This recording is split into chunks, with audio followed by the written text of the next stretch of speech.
Hello, नमस्कार शिक्षक भाइयों।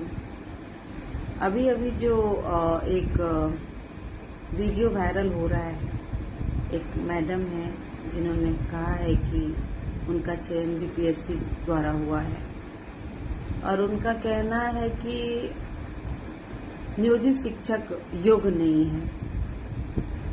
सुनने से तो ऐसा ही लग रहा था कि नियोजित शिक्षक योग्य नहीं है उनके हिसाब से, लेकिन मैं ये जानना चाहती हूँ कि इसमें गलती किसकी है। क्या सरकार की बेवकूफी थी या नादानियां थी, या फिर काउंसिल की नादानियां थी, बिहार बोर्ड की नादानियां थी,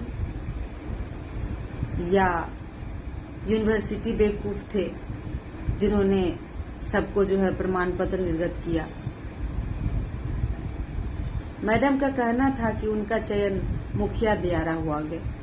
मुखिया के द्वारा माना कि मुखिया के द्वारा हुआ है, तो मुखिया को तो महज आदेश दिया गया था बहाली ये जो हमारा जो चयन प्रक्रिया है उसको पूरा करने के लिए।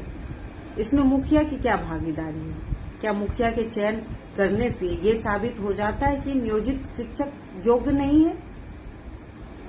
मैं ये जानना चाहती हूँ।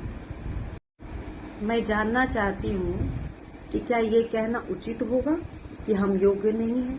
बार बार हमें बोला जा रहा है कि नियोजित शिक्षक योग्य नहीं है।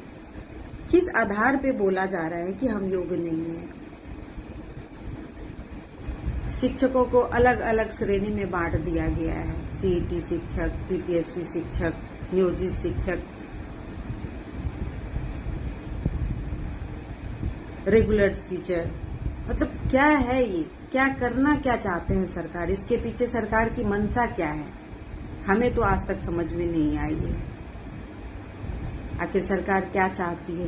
क्यों इन लोगों को शिक्षकों के बीच जो है इस तरह दूरी बना के रखना चाहते हैं? शिक्षक तो आखिर शिक्षक है। ये श्रेणी क्यों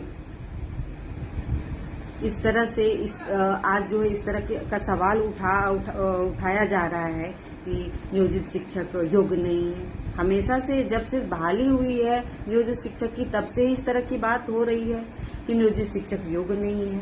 आप किस आधार पे ये कह रहे हैं कि नियोजित शिक्षक योग्य नहीं है? कभी आप जो है इनको जो है बीपीएससी वाले को ऊपर उठा दे रहे हो। आखिर ये क्यों हो रहा है? मैं जानना चाहती हूँ। जो टीचर अभी, अगर हम योग्य नहीं हैं तो जाहिर सी बात है कि बिहार बोर्ड ने हमें यूं ही सर्टिफिकेट दे दिया होगा, काउंसिल ने हमें यूं ही सर्टिफिकेट दे दिया होगा, या यूनिवर्सिटी ने हमें यूं ही सर्टिफिकेट दे दिया होगा। क्या 1 to 5 के बच्चों के लिए इंटर पास टीचर नहीं कर सकता ये चीज? उसमें क्या योग्यता नहीं है? क्या 1 to 5 को मैट्रिक पास टीचर नहीं पढ़ा सकते हैं? पढ़ाना क्या होता है 1 to 5 में, या फिर 1 to 8 में पढ़ाना क्या होता है? इतने तो योग्य हैं। अगर योग्य नहीं है तो आज उनके पास डिग्रियां नहीं होती।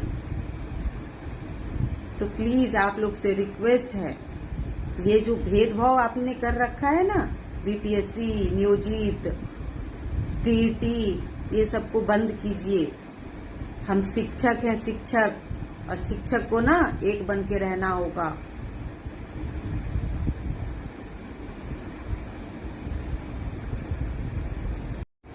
अगर एक तरह से देखा जाए तो ऐसा लगता है कि बोर्ड पे, इंटर काउंसिल पे और यूनिवर्सिटी पे, जहाँ से हमें मैट्रिक ग्रेजुएशन का जो सर्टिफिकेट मिला है, तो सीधा सीधा उस पे उंगली उठाया जा रहा है कि भाई आप लोग इनको सर्टिफिकेट दे दिए हो, आप इनको बीए पास कर दिए हो, आप इनको इंटर पास कर दिए हो, आप इनको मैट्रिक पास कर दिए हो। कैसे पास कर दिए हो आप? कैसे ये लोग पास हो गए? हम तो योग्य है नहीं, किसी चीज के काबिल है नहीं, तो कैसे? क्या इनका जवाब है? इस चीज का जवाब है किसी के पास? ये तो सीधा सीधा उंगली उठाना हुआ कि हम किस तरह से शिक्षक बन गए, कौन बना दिया, कैसे बना दिया। हेलो, नमस्कार शिक्षक भाइयों।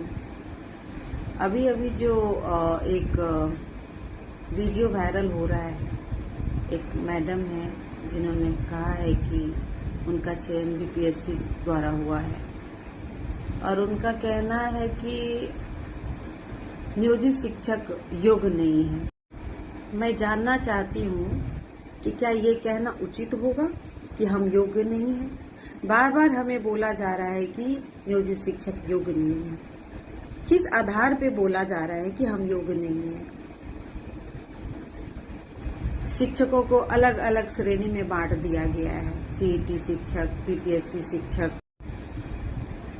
अगर हम योग्य नहीं हैं तो जाहिर सी बात है कि बिहार बोर्ड ने हमें यूं ही सर्टिफिकेट दे दिया होगा, काउंसिल ने हमें यूं ही सर्टिफिकेट दे दिया होगा, या यूनिवर्सिटी ने हमें यूं ही सर्टिफिकेट दे दिया होगा। क्या 1 to 5 के बच्चों के लिए इंटर पास? अगर एक तरह से देखा जाए तो ऐसा लगता है कि बोर्ड पे, इंटर काउंसिल पे और यूनिवर्सिटी